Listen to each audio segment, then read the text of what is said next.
Hello, everyone. My name is Jane, and I am your finance doctor. I am the author of the Finance Doctor's Tips and Tricks. What you don't know can hurt you.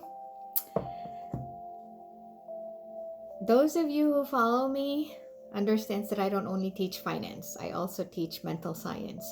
And I am a big fan of Thomas Troward, Genevieve Beran, Wallace Wattles, and others, too many to mention here. They are authors from 100 years ago, but their teachings are timeless. So in this vid, I will read a chapter from a book titled The Science of Getting Rich by Wallace Wattles, because I can teach you all kinds of practical financial tools and tax strategies, but it's critical that we have to get your mindset in the right place. And that's why step number 1 in my 7 steps to success is knowing the fact, knowing the truth. So Wattles explains in simple, straightforward language how anyone, regardless of their background or circumstances, can attract wealth into their lives. So learn the fundamental principles of wealth creation and life success. As Wallace says, trust and believe. Whatever you want in life is right here, waiting for you. So, chapter 5, Increasing Life. You must get rid of the last vestige of the old idea that there is a deity whose will it is that you should be poor, or whose purposes may be served by keeping you in poverty. The intelligent substance which is all, and in all, in which lives in all, and lives in you, is a consciously living substance. Being a consciously living substance, it must have the natural and inherent desire of every living intelligence for increase of life. Every living thing must continually seek for the enlargement of its life, because life in the mere act of living must increase itself. A seed dropped into the ground springs into activity, and in the act of living produces 100 more seeds. Life by living multiples itself. Sorry, let me repeat that. A seed dropped into the ground springs into activity, and in the act of living produces 100 more seeds. Life by living multiplies itself. It is forever becoming more. It must do so if it continues to be at all. Intelligence is under this same necessity for continuous increase. Every thought we think makes it necessary for us to think another thought. Consciousness is continually expanding. Every fact we learn leads us to the learning of another fact. Knowledge is continually increasing. Every talent we cultivate brings to the mind the desire to cultivate another talent. We are subject to the urge of life, seeking expression, whichever drives us on to know more, to do more, and to be more. In order to know more, do more, and be more, we must have more. We must have things to use, for we learn and do and become only by using things. We must get rich so that we can live more. The desire for riches is simply the capacity for larger life, seeking fulfillment. Every desire is the effort of an unexpressed possibility to come into action. It is power seeking to manifest which causes desire. That which makes you want more money is the same as that which makes the plant grow. It is life seeking fuller expression.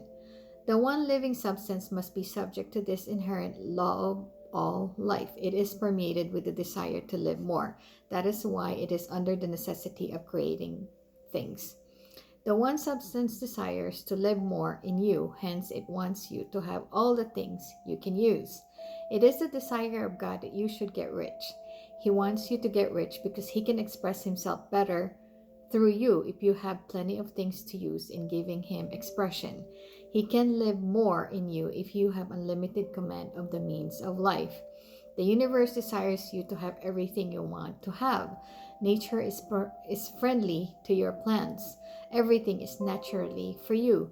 Make up your mind that this is true. It is essential, however, that your purpose should harmonize with the purpose of that is in all. You must want real life, not mere pleasure or sensual gratification. Life is the performance of function. and the individual really lives only when he performs every function, physical, mental, and spiritual, of which he is capable without excess in all. You do not want to get rich in order to live swinishly for the gratification of animal desires. That is not life. But the performance of every physical function is a part of life, and no one lives completely who denies the impulses of the body a normal and healthful expression.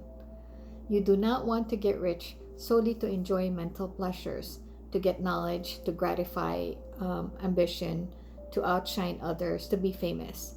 All these are a legitimate part of life, but the man who lives for the pleasures of the intellect alone will only have a partial life, and he will never be satisfied with his lot.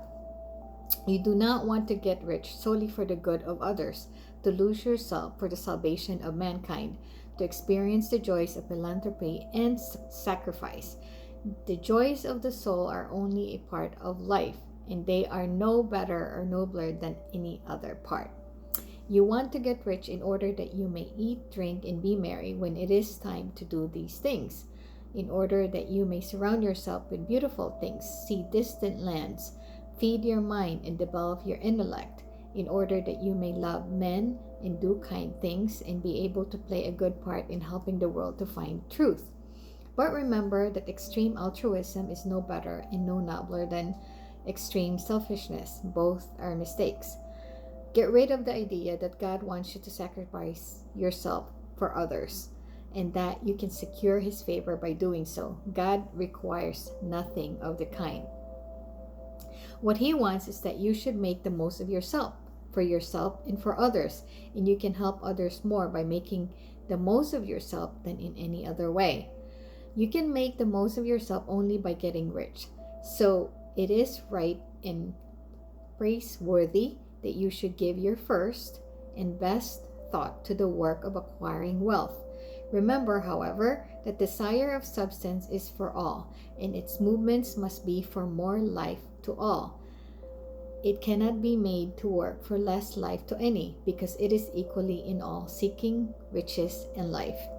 Intelligent substance will make things for you, but it will not take things away from someone else and give them to you.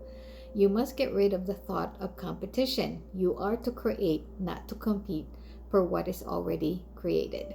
You do not have to take anything away from anyone. You do not have to drive sharp bargains. You do not have to cheat or to take advantage. You do not need to let any man work for you for less than he earns. You do not have to covet the property of others or to look at it with wishful eyes. No man has anything of which you cannot have the like, and that without taking what he has away from him.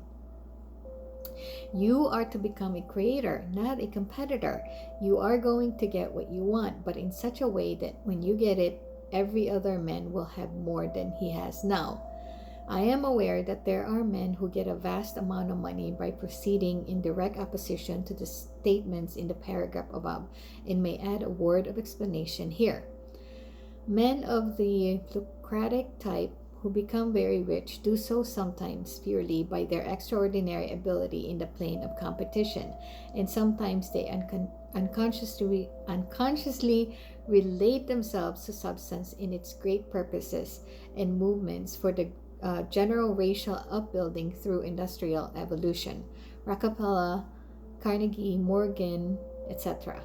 have been the unconscious agents of the Supreme in the necessary work of systemizing and organizing productive industry, and in the end, their work will contribute immensely toward increased life for all.